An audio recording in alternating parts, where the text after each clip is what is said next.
It somehow got even better as the San Jose Sharks have another prospect dominating the OHL, showing that Mike Grier has set up the future to be even better than we all expected.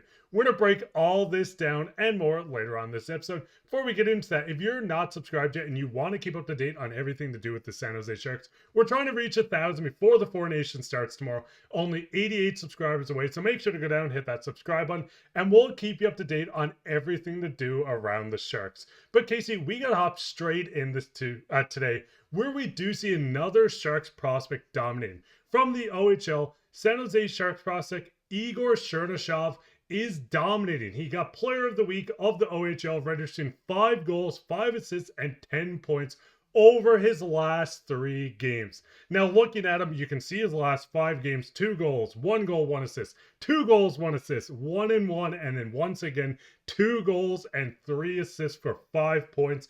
Looking at Igor, did you expect, after missing a majority of the season coming in because of a shoulder surgery, did you expect him to come in and kind of light up the OHL like he's been doing so far?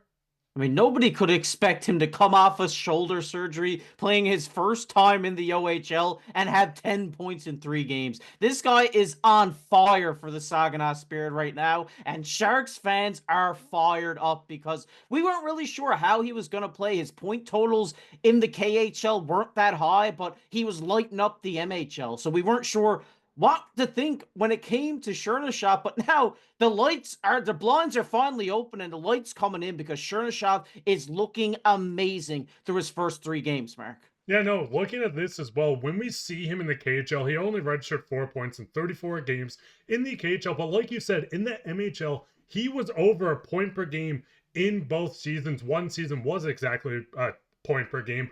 But looking at Igor, the biggest thing a lot of people kind of don't look at is the fact he's 6'3", 225 pounds, a second round pick. He looks like a guy that's going to come in and be an elite power forward for the Sharks team of the future. I mean, if you wanted to look at elite prospects, when he came in, a powerful skater and a high-end handler, excels at anticipating opening and exploiting them. He beats defenders constantly by properly setting up his dekes, building up speed. Reading this, you would not expect this from someone that's 6'3", 230 pounds almost. I mean, looking at this with the Sharks' future, which we will touch on in a bit, Casey, when we see a lot of Sharks players, a lot of these guys are coming in with high speed, elite talent, with a bit of a smaller frame. Now, I'm not saying they're smaller frames, but this guy looks like a power forward and plays like a guy that is not this size. I mean, looking at his cap hit too, I mean, right now he is on his ELC, making $966,000, year 1 of 3. RFA, at the age of 21. This is one thing that's a little underrated with this as well. I mean, you're looking at all these Sharks prospects that are not on the roster and signed to an ELC. These guys are going to be the future, and a couple of them are already a part of the future. And Colin Graff, looking at this, Mike Grier really set himself up in a good way to have these low cap hits come in to join the team. Quentin Musty's signed for 3 more years. Igor's for 3 more years. Colin Graff's an RFA after next season. But looking at this, do you think he could possibly make the jump maybe to the Sharks lineup at the end of this ELC, maybe in that 3rd year there? Or do you think maybe they'll hold him down a tiny bit and at the 4th year, when the window really starts open, they have this young, fresh body that's big to join this lineup? Yeah, the big thing is if he can keep doing what he's doing consistently, he could make the jump earlier than expected. Because if you see a guy like this who's 6'3", a big guy who is not afraid to drop his shoulder and cut towards the net, and he's excelling at that right now in the OHL, and he has a good training camp or something like this, he could possibly make this roster. Because if you just bring up the lines right now, I mean, Will Smith and Macklin Celebrini are the centers for the future for this San Jose Sharks team, and they're going to need a big guy to protect them, park themselves in from the net at times, and this is what Igor Chernyshov is going to do for you. He is going to come in, be a power forward, an art that is dying in this league, and I think that the San Jose Sharks got an absolute steal with Chernyshov here, and if he can continue to do what he's doing, stay healthy, and I wouldn't be surprised if this guy comes over, in a couple seasons' time. Because the biggest thing is, we're looking at the Sharks roster. They do have a lot of young faces. A lot of guys. Celebrini is 18 years old. Smith is still young. looking at this core, they have a young core with this, but you still do have some vets. Zetterlund is in his mid to late 20s. Toffoli's a veteran. But looking at this, there's going to be a lot of players coming off their contracts in the next year or two. I mean, Grenstrom on the bottom. Dewar is a guy that signed on this last year. Cunnin is a guy that's been in trade rumors.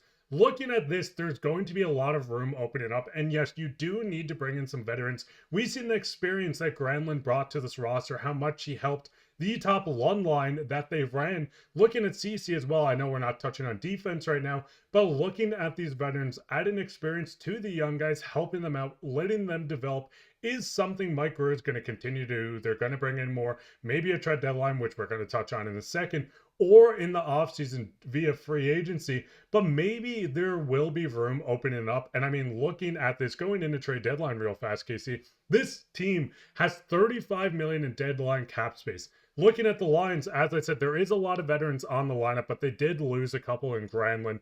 Cunnin's a guy that's on the block. We've seen CC moved out.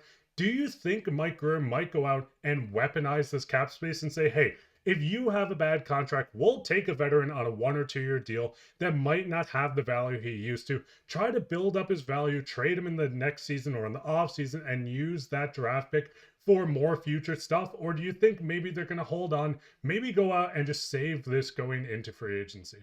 Yeah, I think any young team needs veteran presence, but I don't think at this trade deadline we will see them trade for older guys in the league, because those guys are going to want to be going to contending teams per se. And I could see them in free agency going out and getting like a Nick Foligno-esque player. Like they brought him in to help Bedard. They're going to need to bring somebody in to help Celebrini, to help Smith, to help Eklund, to help all these guys just become NHLers, because you can't learn that overnight as a young talent. You need guys that have been there and done that to help you out with that experience. And I think in come trade deadline, I wouldn't be surprised if we do see a lot of these guys like Cunnin and the aging guys we have in this lineup be traded away. Because, yes, they do have enough right now, young players and players down with the Barracudas if they wanted to ride out the rest of the season with all their young talent, because at this point it looks like they're maybe in tank mode. They're looking towards the draft a little bit. So